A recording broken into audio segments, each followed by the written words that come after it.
O que é a Santa Missa? A Santa Missa não é só uma oração comunitária e uma reunião para cantar alguns hinos. A Santa Missa é muito mais que isso. Mas, a fim de compreender plenamente isso, precisamos estabelecer algumas verdades básicas. E vamos fazer isso em 3 etapas. O primeiro passo: vamos entender o que é um sacrifício. Bem, quando sentimos algo no nosso interior, nós expressamos isso através de alguma forma de linguagem ou sinais. É assim que podemos distinguir alguém que está apaixonado de alguém que está com raiva. Seus sentimentos têm expressões muito diferentes. Na religião não é diferente. Aqui também vemos formas em que o homem exprime o que está acontecendo lá dentro. O exemplo mais importante disso são sacrifícios. Sacrifícios podem ser encontrados em praticamente todas as religiões.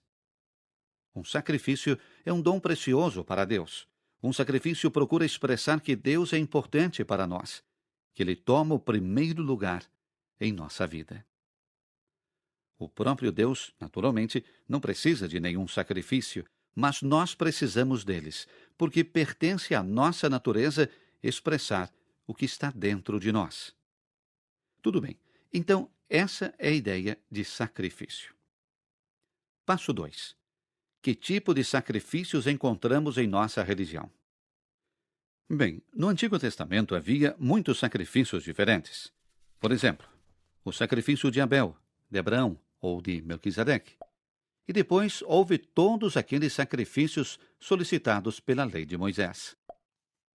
O objetivo de todos esses sacrifícios era, como já dissemos, expressar que Deus possuía o lugar mais alto. E uma vez que os pecados da humanidade são precisamente colocar algo acima de Deus, muitos sacrifícios também tiveram como finalidade restaurar a ordem e elevar a Deus de volta para o lugar que lhe pertence. Tais sacrifícios, portanto, tinham um caráter expiatório que visa a expiar ou compensar os pecados. Isso é o sacrifício no Antigo Testamento. No Novo Testamento encontramos também um sacrifício, mas apenas um, o oferecido por Jesus na cruz. Na cruz, ele deu a sua vida em expiação dos pecados da humanidade. Sua obediência amorosa supera a desobediência sem amor do homem pecador.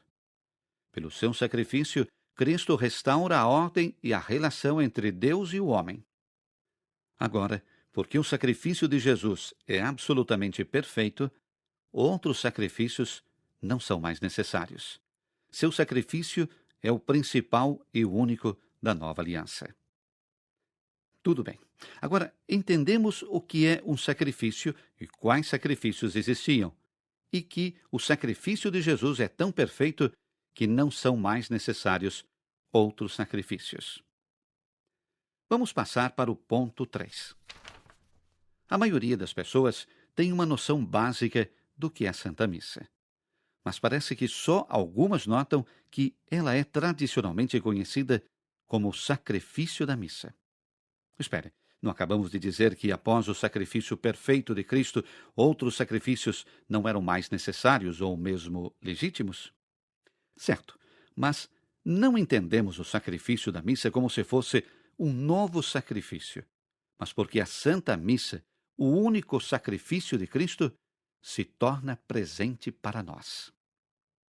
E é assim, na Santa Missa, o pão e o vinho se transformam em corpo e sangue de Cristo. Jesus, então, está realmente presente sob as aparências do pão e do vinho. Isto é chamado, como já sabemos, a presença real. Mas o pão e o vinho na missa são consagrados separadamente. Assim, na ordem do sinal, o corpo e o sangue de Jesus são separados um do outro na consagração. Agora, na vida humana, quando um corpo se separa de seu sangue, isso significa a morte. E da mesma forma, na missa, quando o corpo e o sangue de Jesus são feitos presentes separadamente um do outro, esse ato significa sua morte. O que está acontecendo na missa é uma representação sacramental da morte de Cristo na cruz. É claro que Jesus não sofre novamente. Isso não seria possível, porque ele agora está glorificado. Mas de uma forma sacramental, a forma de um sinal de que realmente faz as coisas acontecerem, Jesus se torna presente no altar como aquele que morreu por nós.